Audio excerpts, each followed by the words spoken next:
You're listening to Mind, Body, Home with your host, Sara Ann. Welcome to the Mind, Body, Home podcast. If you're looking for the Living Elemental podcast, you are in the right place.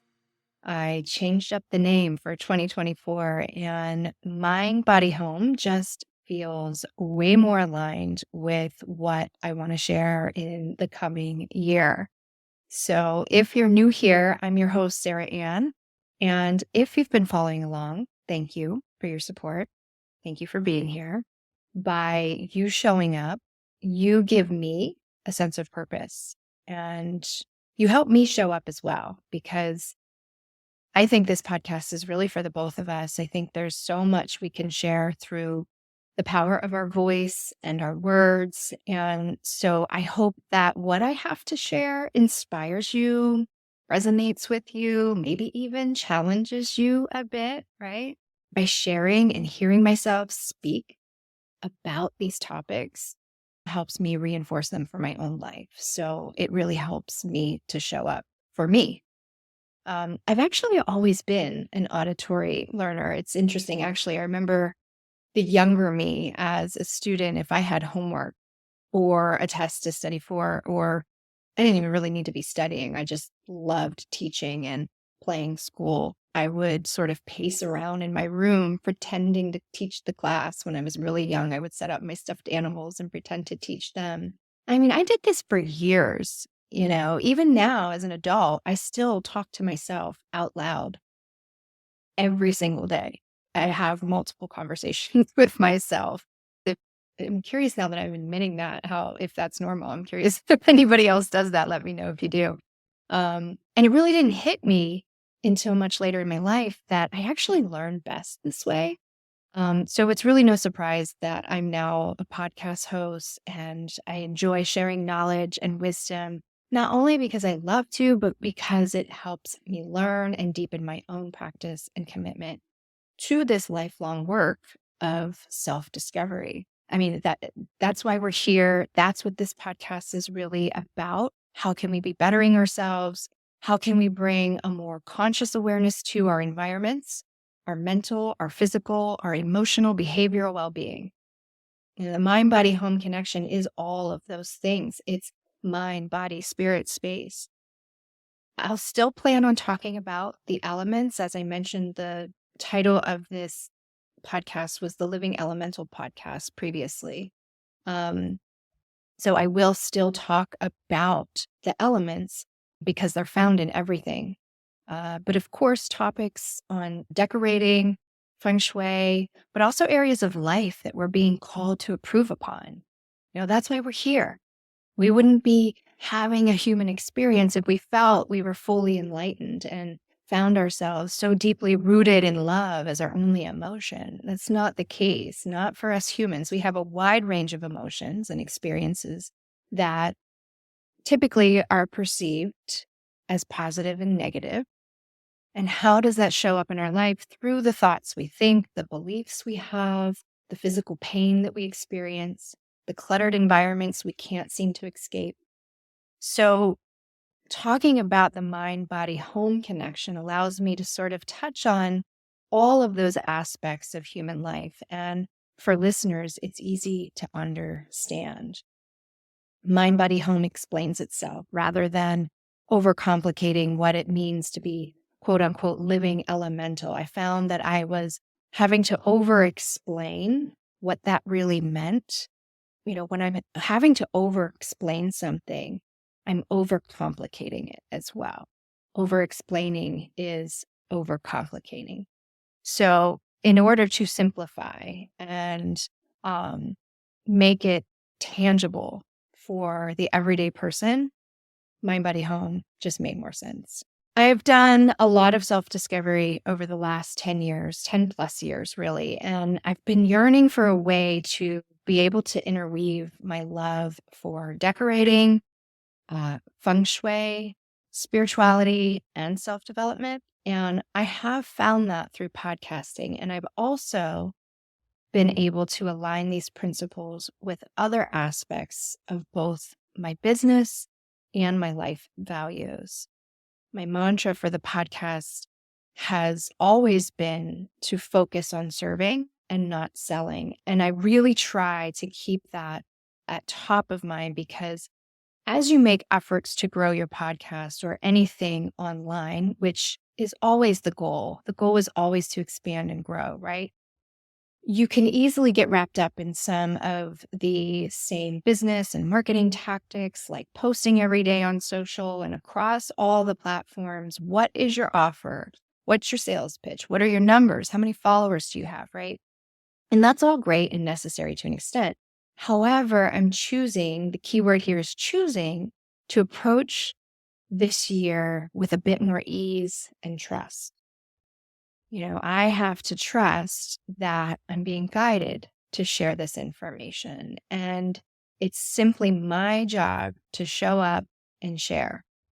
How I'll be rewarded, I don't know. I'm leaving that up to the universe. Do I have goals and aspirations and desires?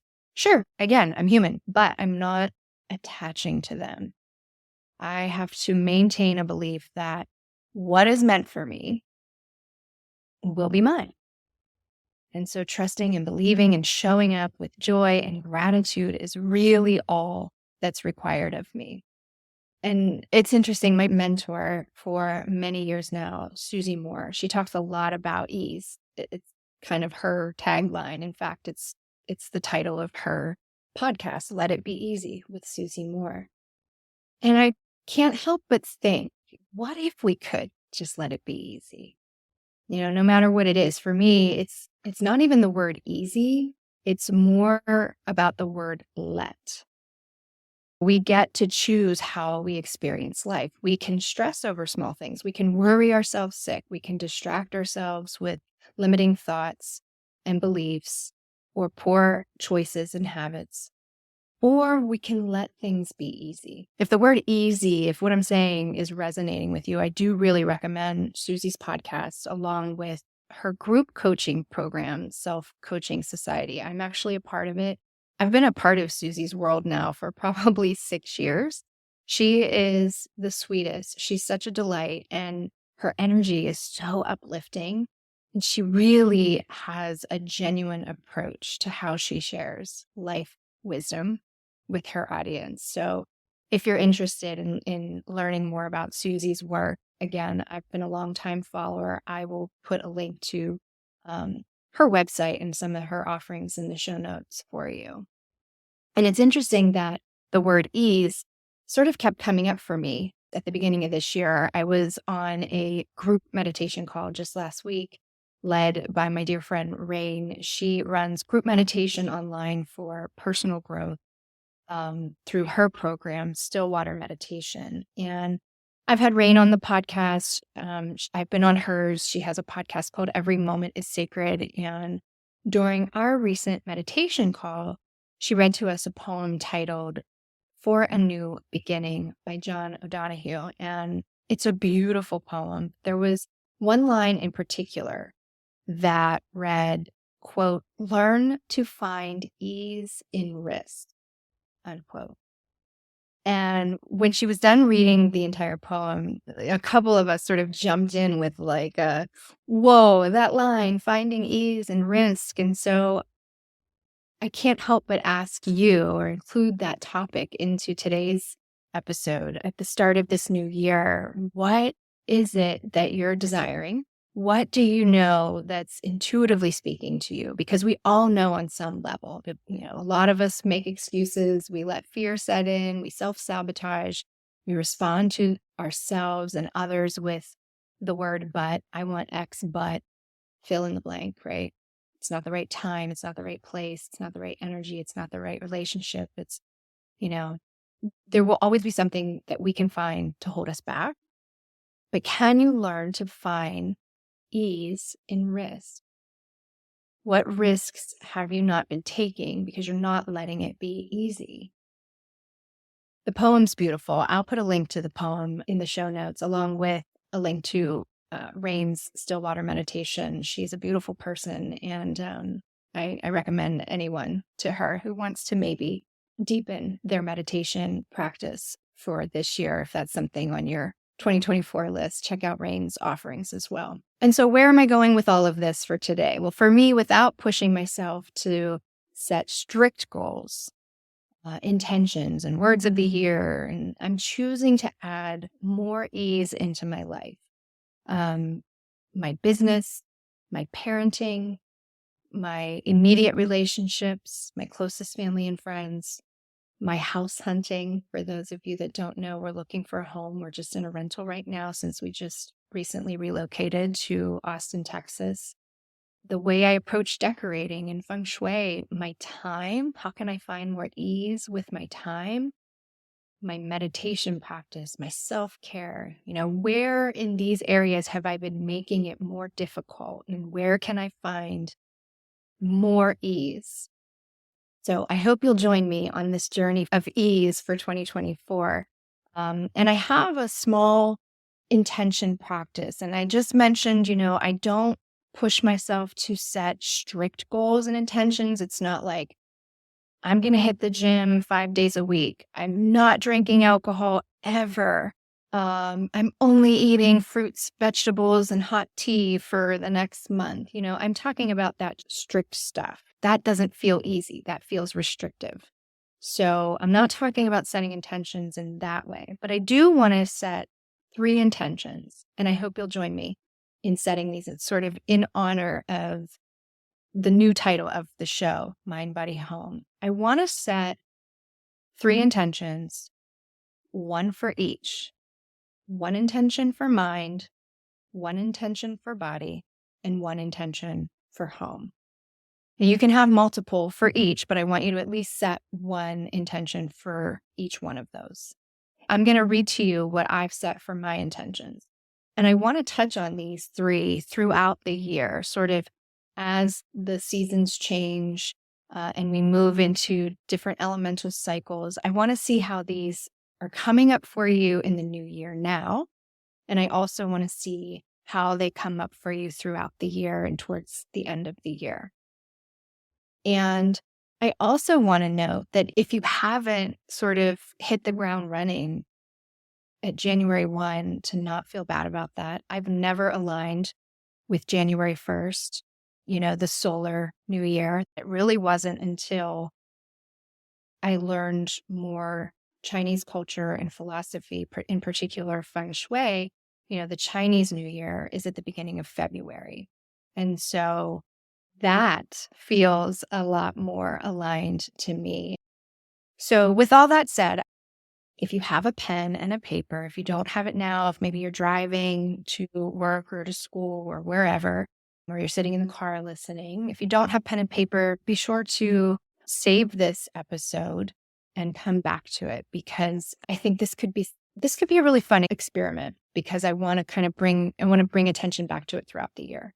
So my 3 intentions for 2024 as they relate to mind, body, home. And before I even go there, I want to, I always talk a lot about intuition. I don't want you to overthink this. I want you to just write down on a sheet of paper, mind, body, home, and sort of get yourself settled in a quiet space. Take a few deep breaths and just sort of ease into it. There's no rush here. There's no, you can't get it wrong. Don't stress over it. But what I want you to be mindful of is really just writing down maybe the first thing that comes to mind. So even though we wrote down mind, body, home, maybe in that order, maybe home, something about the home is something that comes quickly to you. And then body, and then mind, whatever. There's no rhyme, reason, order, anything. And really just letting your intuition sort of kick in. And your intuition kicks in fast. It kicks in before you can think. So be aware of that.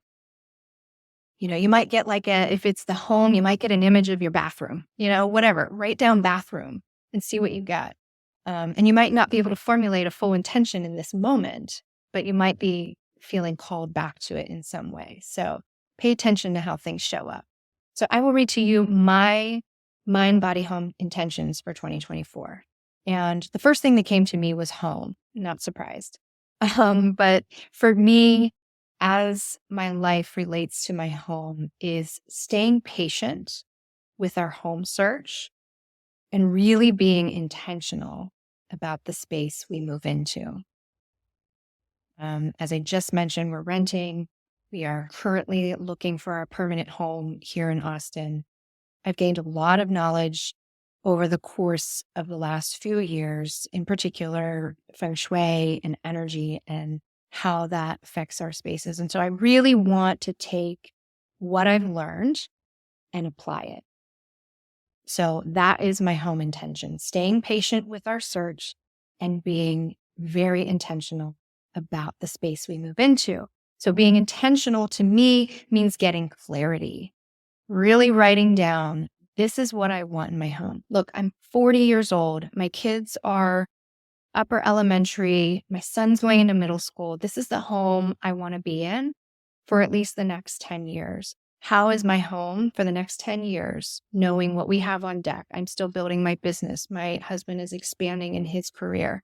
My kids are going to be heavily involved in their studies and sports and activities. I want a home that is going to support the four of us. So knowing how I can address my space to support that, I want to be sure that the house that we choose has really good energy from that perspective. I can look at those areas of a home.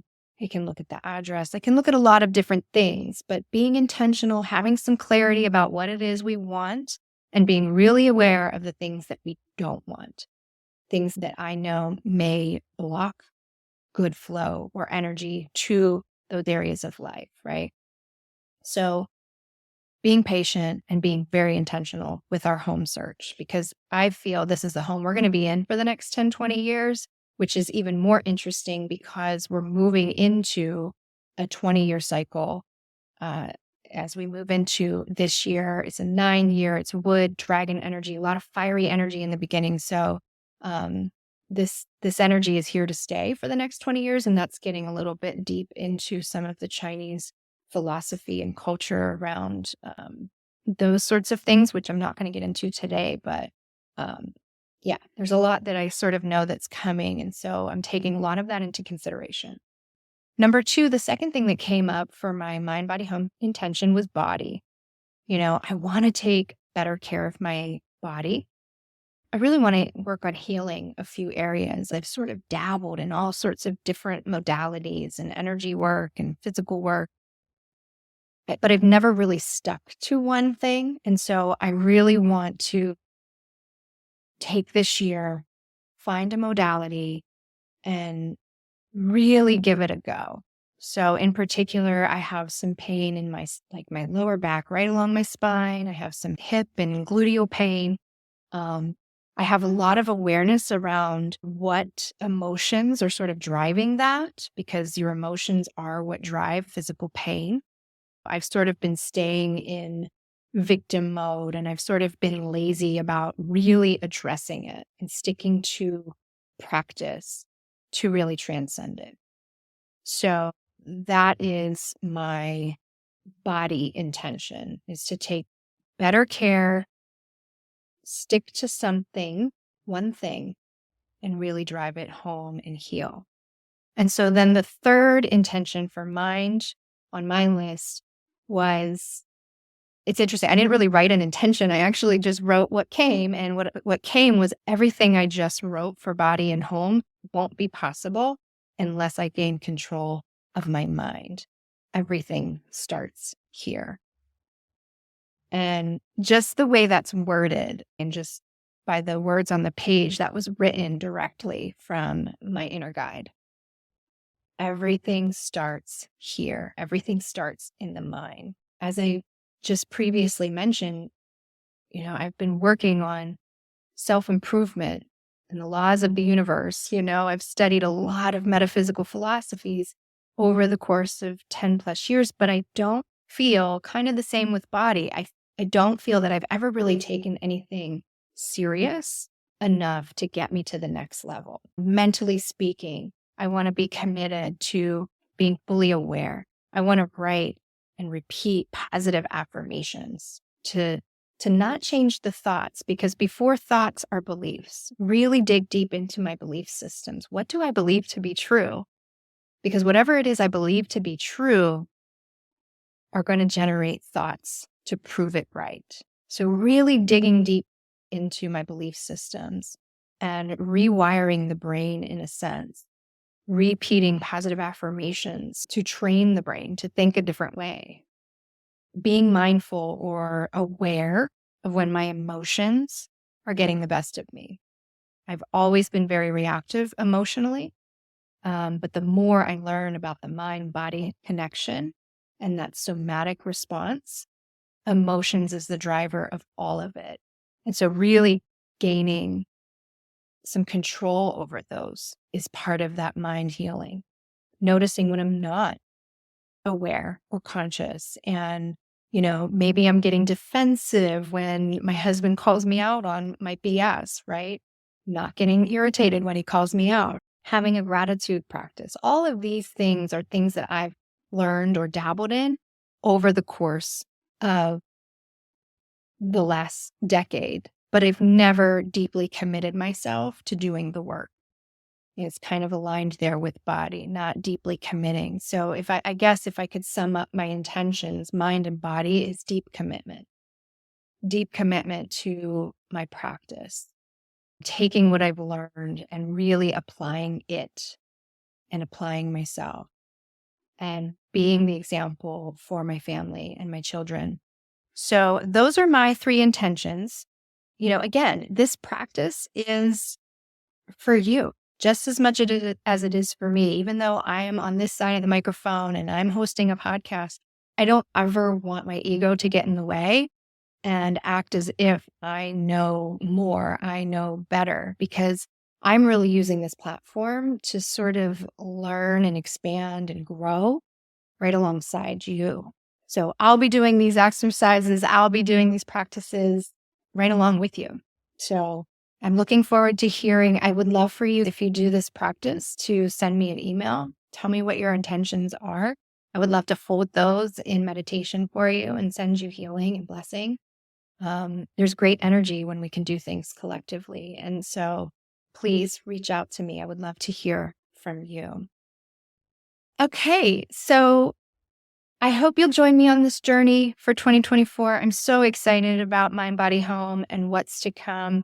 I'm looking forward to future episodes already. I have so many things I want to talk about. I've been really deepening my feng shui practice and learning so much more. And as I just mentioned, my family and I are house hunting. I'm reestablishing my company in a new state.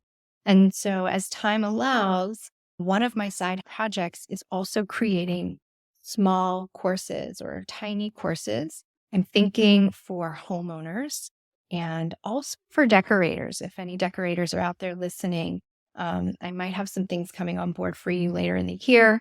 I think I really want to create some courses so that we can sort of create a community. And, I think we could all benefit from being a little bit more mindful in how we tend to our environments, ensuring that we are creating spaces that are intentional, they are healing, and they are connecting us to all these aspects of mind, body, home, and self-discovery. As for the structure of this show, I still plan on having guests. I don't know how often I will release guest recordings. Last year, I committed to doing an every other week format where I would have a solo episode and then the following week have a guest interview. But I'm not sure how I'll trickle those in this year. So we're just going to keep rolling with solo episodes every Tuesday for now. Be sure you are subscribed. That way you're alerted of each new episode when it releases. Next week, I'm going to be talking a little bit about how to embrace the new year because, again, it's not too late. Going back to Chinese New Year, we're talking about the beginning of February, which is actually the beginning of spring energy, even though it's still cold in many places. We're transitioning into spring or wood energy, which is all about new beginnings. And so whether or not you like to set your New Year's intentions and goals, neither approach is right or wrong. It's just how you operate in the world. Me, I tend to ride the middle. I don't get laser focused in on words of the year or the month. I don't focus on what I must eliminate from my life, as I, sort of alluded to previously. I like being open and unattached. Is that the word, unattached? I believe it is. Um, that works best for me. I find more ease. There's that word ease when I'm striving for just balance, right? Finding balance feels better to me than restricting myself or pushing myself to do more or be more. So if that resonates with you, take that in and really honor that for yourself. Because coming back to that mind, body, home connection, that's really what it's about. It's connecting those dots and finding that balance and becoming more aware of patterns, behaviors, physical sensations, how clutter shows up for you, how your space is reflecting your lifestyle goals. Listening to the mind, listening to the body, understanding those connections, is known as somatics. Many of us are aware of this connection already. My goal is to bring more awareness to how the home space or your environment is integrated into that connection as well. So I'm looking forward to connecting with you over the course of this year. Be sure to be on my email list. Something I want to get better at this year is being more in touch with my email list. It's something that I wasn't very consistent on, but I want to be sharing resources exclusively for my email subscribers only. I think I'm going to be pulling back a bit on social media, at least for now. That might change down the road, but I'm really in a place of reevaluating my relationship to social media. And so, that will probably become a topic down the road too. But my email list is the best way to stay in touch with me, with the show, and everything Jade Scott Design. So be sure you're subscribed to the podcast, share this podcast with family and friends, and also give a 5-star review if this calls to you. Reviews, sharing, subscribing, those are the best way to support me in providing you with free content. Every review is read and so very deeply appreciated.